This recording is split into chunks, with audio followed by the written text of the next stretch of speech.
रुख थोड़ा बदलते हैं। आज होली है।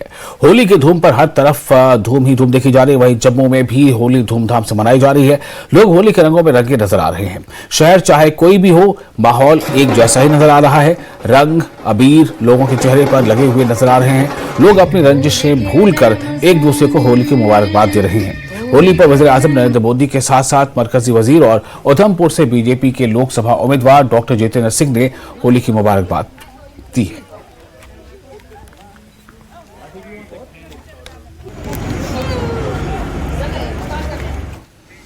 और मुख्तलिफ सियासी जमातों ने भी अवाम को होली की मुबारकबाद दी है। उमर अब्दुल्ला और महबूबा मुफ्ती समेत दीगर लीडरों ने होली की मुबारकबाद दी है। उन्होंने अमन खुशहाली की दुआ की है। रमन भल्ला ने भी होली की मुबारकबाद अवाम को दी है।